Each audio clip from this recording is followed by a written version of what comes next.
My name is Marissa Caldwell, and for most of my life, I confused being agreeable with being safe. I grew up in a house where anger was treated like a contagious disease. My mother would lower her voice and say, "We don't do scenes."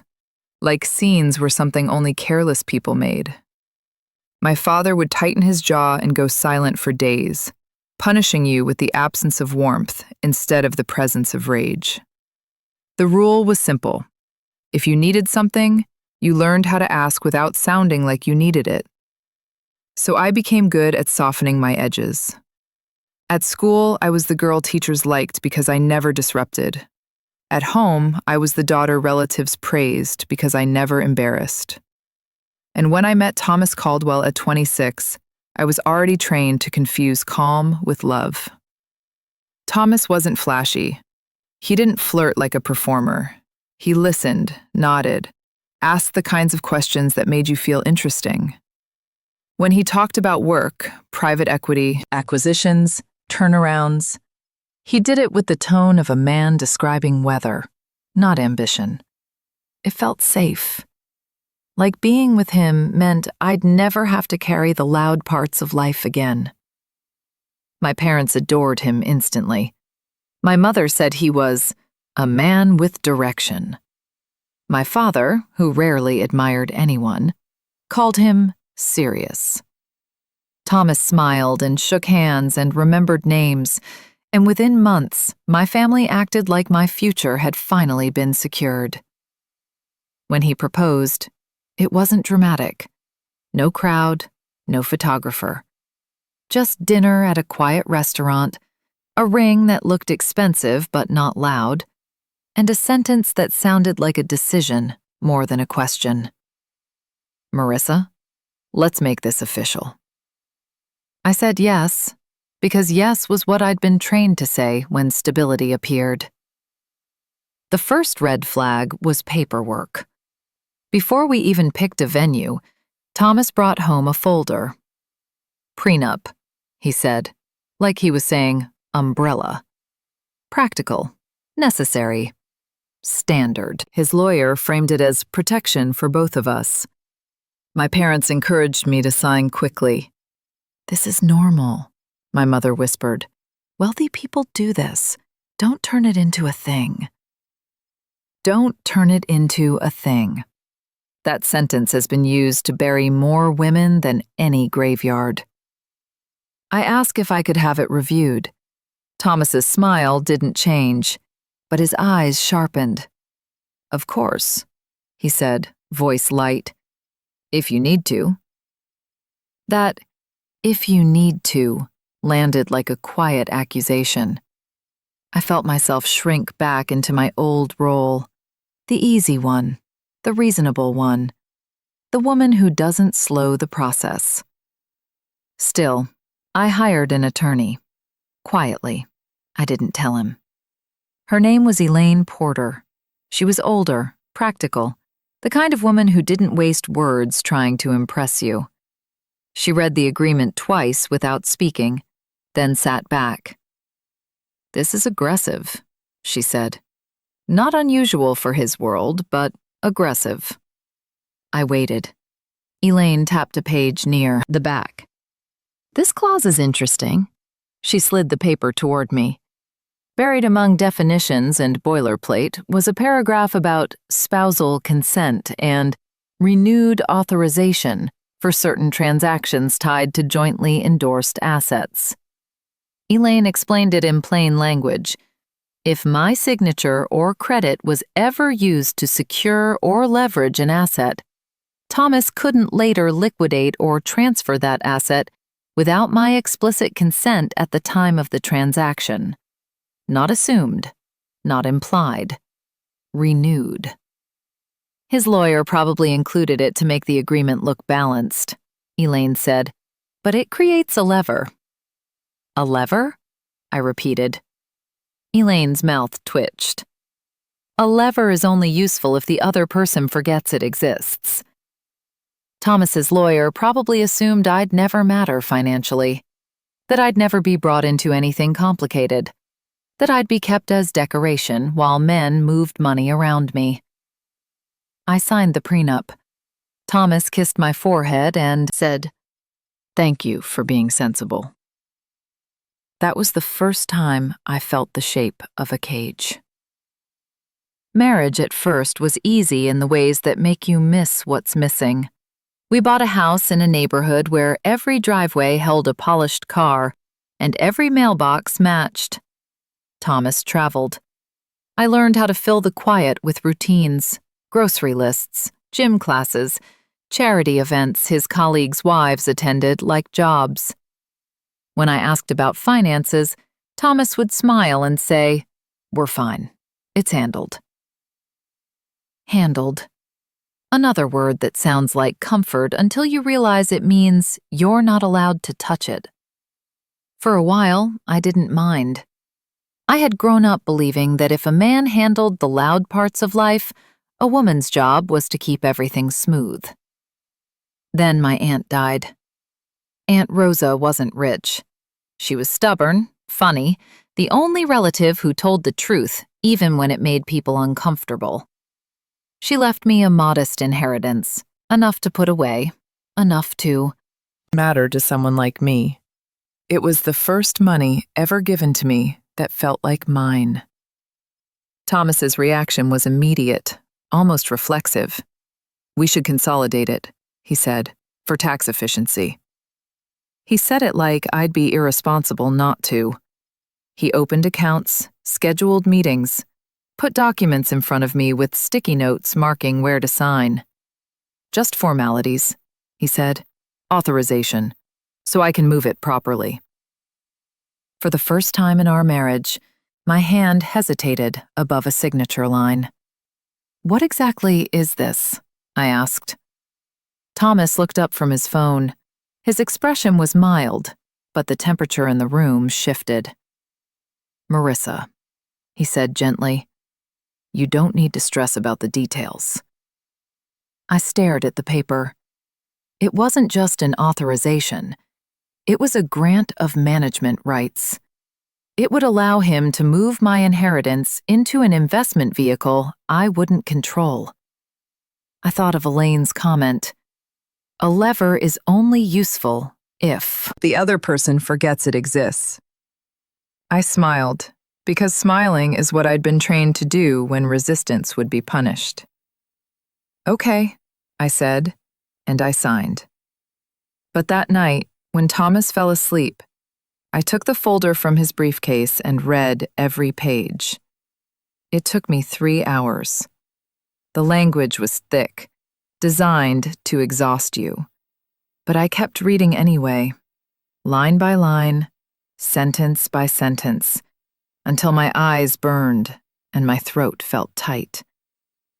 By sunrise, I understood one thing clearly. My husband didn't just handle our money.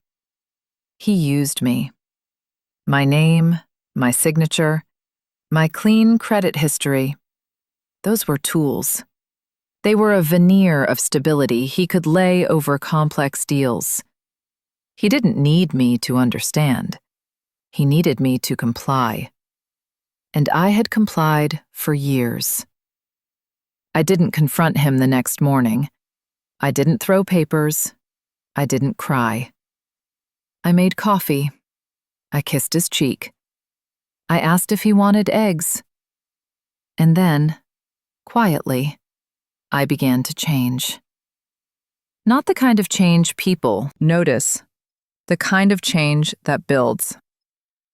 I learned where documents were kept. I requested copies of everything I signed for my records, framing it like a responsible habit, not suspicion. I took an online course in personal finance and told Thomas it was just for fun. I subscribed to an investment newsletter and left it on the counter like a hobby. Thomas didn't mind. He liked the idea of me improving myself in a harmless way. It made him feel generous. What he didn't realize was that I was building a map of our marriage, but more importantly, a map of his system. Over the next 4 years, I saw patterns repeat. Whenever Thomas wanted speed, he would bring papers at night when I was tired. Whenever he wanted me to sign without questions, he'd frame it as a favor to him. Whenever I hesitated, he'd soothe me with the same sentence. "You trust me, right?" That sentence works like a spell on women taught to fear conflict. But spells weaken when you study them. By the time I found the clause again, the one Elaine had flagged in the prenup, I wasn't just aware, I was ready. It came in the form of an email Thomas didn't delete fast enough. He'd left his laptop open in the kitchen. I glanced at the screen out of habit and saw a calendar invite. Closing, Greystone Sale. Attached was a document titled Marital Consent Confirmation. My stomach dropped. Not because I was surprised, but because I recognized the structure. A sale. A transfer. Something that required my renewed consent. Thomas planned to close without telling me until the last possible moment, relying on my trained compliance. I printed the attachment. Then I closed his laptop and went back to slicing vegetables like nothing happened. That night at dinner, Thomas talked about work with an excitement he rarely showed. "This one's big," he said. "Once it closes, we're free to pivot." "Free?" I repeated. He smiled. "Financially. I'll explain later." Later. Always later. Always after the decision. I kept my voice neutral. "Do you need anything from me?" Thomas paused, just a fraction. "Not really," he said, then added, "Maybe a signature. Nothing complicated." Nothing complicated. My mouth almost smiled on its own. Years of training doesn't vanish quickly. But inside, something settled into place. "I'll read it when it comes," I said lightly. Thomas's fork stopped midair. He recovered quickly with a laugh. "You and your new hobbies," he said. "Sure." The next week was a parade of quiet pressure. Thomas brought forms home at odd hours. He asked me to sign while we watched television. He asked me to sign before bed. His tone stayed gentle, but his patience thinned like paper held too close to flame. When I said, "I want to review this," he sighed and said, "You're overthinking." When I said, "Can you explain this clause?" he replied, "It's standard." When I said, "I'll send it to Elaine," he froze. "Elaine?" he repeated. "My attorney," I said, like it was the most normal thing in the world. His eyes narrowed. "Why do you still have an attorney?" "Because it's responsible," I said. "You always say we should be responsible." Thomas stared for a long moment, and in that silence I felt the old fear rise. The fear of being labeled difficult, emotional, ungrateful. Then he smiled. "Of course," he said. "Do what you need." But the air changed. The house changed. I became something other than decoration. A variable. 2 days later, Thomas's lawyer called me directly. He left a voicemail that sounded friendly but carried a warning. "Just following up on the consent form. We're on a timeline." A timeline. Pressure dressed as professionalism. Elaine reviewed the documents and called me back with a tone that was almost amused. "He can't close without you," she said. "He's built the deal using your endorsement. Your consent isn't optional." "What happens if I don't sign?" I asked. Elaine's voice was steady. "The closing fails. He breaches. There will be penalties." Penalties. Consequences.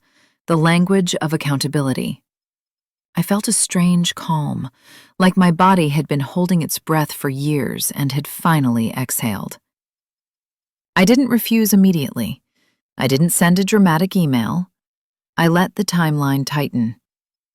I watched Thomas's behavior shift from patient to irritated to controlled panic. He started coming home earlier, which in our marriage was a sign of crisis. He stopped making small talk. He watched me in rooms the way you watch a door you're not sure will open. One evening, he stood in the kitchen and said, "Marissa, I need you to sign tonight." "Why tonight?" I asked. "Because I said so," he snapped, then caught himself, voice softening. "Because it matters. For us." For us. Another spell. I looked at him, and for the first time, I noticed something I'd been too polite to see. Thomas didn't love me. He loved the version of me that signed. "I'll sign once I understand," I said. His jaw tightened. "You don't need to understand." "I do," I replied calmly. The silence that followed was heavy. Thomas set the folder on the counter like he was placing a weapon down. "You're making this hard," he said, voice low. I opened the folder and pointed at a paragraph. "Explain this." His eyes flicked over the page. "It's boilerplate." "Then it should be easy to explain," I said. He didn't answer. That night, Thomas slept in the guest room for the first time in our marriage. The next morning, my mother called, not to ask how I was, not to ask why Thomas was upset. She called to tell me to behave. "Marissa, don't start problems," she said. "A good marriage requires compromise." I stared at the wall and felt something old in me rise. "Compromise?" I repeated. "I've compromised my entire life." My mother sighed, the way she used to when I cried as a child. "You're being emotional." There it was, the label that made everything I felt invalid. I didn't argue. I didn't plead. I said, "I'll call you back," and hung up. 2 days before closing, Thomas filed for divorce. He served me papers in our own living room, face calm, voice gentle. "I don't want this," he said, "but you've left me no choice." As if I was the aggressor, as if his control was something I owed him. The divorce filing was meant to shock me back into obedience. It did the opposite. Because divorce triggered discovery. And discovery is what happens when the story finally has to match the paperwork. Elaine moved fast. She filed responses, demanded disclosures, requested communications related to Greystone and any other assets tied to my endorsements. Thomas's lawyers resisted. They tried to narrow. They tried to delay. A judge didn't care about Thomas's tone. The judge cared about rules. Thomas had always controlled narratives. Now he had to comply with procedure. Within weeks, documents started arriving. Binders, digital files, emails, and piece by piece, I saw the full architecture of my marriage. Thomas had used my clean credit to secure lines. He had used my signature to satisfy counterparties. He had used my inheritance as seed capital, then moved it through vehicles designed to obscure origin. He had done it with the calm certainty of a man who believed his wife would never demand to see behind the curtain. I wasn't just married to him.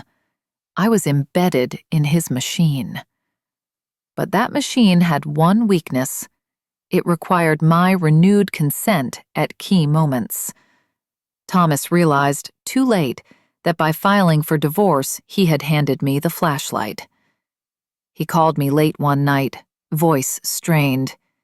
"You're going to ruin everything," he said. "Everything?" I asked quietly. "Or your ability to do whatever you want without anyone noticing?" There was a beat of silence. Then he said, "What do you want?" This was the part people expect me to say money. But money wasn't what I wanted. Money was what Thomas valued. It was his language, his weapon, his shield. I wanted something else. I wanted my name back. I wanted my choices back. I wanted the right to stop being used without being punished for it. I want a settlement that untangles me, I said, fully. Thomas exhaled sharply. You're being unreasonable. I smiled into the dark. No, I'm being specific. We entered mediation. Thomas walked in like a man attending a meeting he expected to win. He wore a suit that looked too expensive for the room. He spoke calmly, like he was still the reasonable one. His team proposed a settlement designed to keep him comfortable. A payout, a non-disclosure agreement, a timeline that let him close deals later without interruption. Elaine listened, then slid a folder across the table. Marissa's consent is required for liquidation of assets leveraged by her endorsement, she said, and she will not grant it under your terms. Thomas's eyes narrowed. This is extortion. Elaine's voice didn't change. It's leverage, built into your own agreement. He looked at me then, truly looked at me, as if trying to locate the old version of me that apologized. I didn't apologize. I sat there calm, hands folded, face neutral. That neutrality made him more uncomfortable than anger. The mediation dragged. Thomas's closing failed. The buyers threatened suit. Partners demanded answers. His reputation, carefully controlled, started to crack under the weight of missed deadlines and frozen transactions. And then, in the midst of that, Thomas made a mistake. He tried to bypass my consent by moving assets through a shell entity without renewed authorization, relying on an internal signature. Elaine found it in discovery. She filed an emergency motion. A judge ordered a temporary freeze on any transactions connected to assets tied to my endorsements. Freeze. It's an ugly word when you're used to movement. Thomas walked into court looking furious for the first time. Not loud. Thomas never got loud. But the calm veneer was gone. His eyes were sharp, his jaw rigid, his hands clenched. I sat behind Elaine, quiet, and watched him realize he was not the only one capable of patience. After the hearing, Thomas approached me in the hallway, too close. You're enjoying this, he hissed. I looked at him calmly. I'm surviving it, I replied. He flinched, as if the word survival implied he'd hurt me. And he had, just not in ways that left bruises. He turned and walked away. The settlement came after that, not because Thomas found empathy, but because his world demanded resolution. Under the final agreement, Thomas agreed to unwind all vehicles tied to my inheritance, restore my separate funds with interest, remove my name from guarantees, and provide a clean separation of liabilities. He also agreed that any future use of my name, endorsements, or signatures would be prohibited, with financial penalties attached. In exchange, I agreed to grant consent for the remaining liquidation necessary to close outstanding transactions, under Elaine's supervision, so long as my separation terms were met first. Thomas signed. Not because he respected me, because he had to. When the last document was finalized, Thomas looked at me across the conference table and said very quietly, "You changed." I didn't smile. I didn't gloat. "I didn't change," I said. "I woke up." He blinked like he didn't understand how that could be worse. Because waking up meant I would never again be the easy one he could shape. The divorce was finalized 6 months later. My parents asked if I was okay, but their tone carried a familiar accusation. Why couldn't you just keep it together? My mother said, "I hope you're happy." As if happiness was something I wasn't allowed to pursue if it caused inconvenience. I didn't argue. I said, "I'm peaceful." And that was true. Peace is different than happiness. Peace is what you get when no one is pulling you apart to serve themselves. A year after the divorce, I moved to a smaller house. Nothing dramatic, just mine. I took a job with a nonprofit that helped women understand financial documents before signing them. I watched women walk in with the same nervous smiles I used to wear, the same fear of being called difficult, the same habit of apologizing for asking questions. And every time, I'd say the same thing. Read it, slowly, and don't let anyone rush you. Sometimes, on quiet nights, I think about Thomas. I wonder if he tells the story of our marriage like a tragedy where he was betrayed by an emotional wife. I'm sure he does. Men like Thomas always need a narrative that protects their ego. But the truth doesn't require my participation anymore. The truth is simple. I didn't ruin him. I didn't plot for years like a villain. I just stopped signing without reading. And once I did that, the entire structure he built on my compliance began to collapse under its own weight. People think revenge has to be loud. It doesn't. Sometimes revenge is a woman sitting at a kitchen table at 2 a.m., reading the fine print until her eyes burn, and realizing she has a lever. Sometimes revenge is patience. Sometimes revenge is refusing to be used quietly. And sometimes, the most painful consequence you can hand someone who underestimated you is your calm no longer being available for their comfort.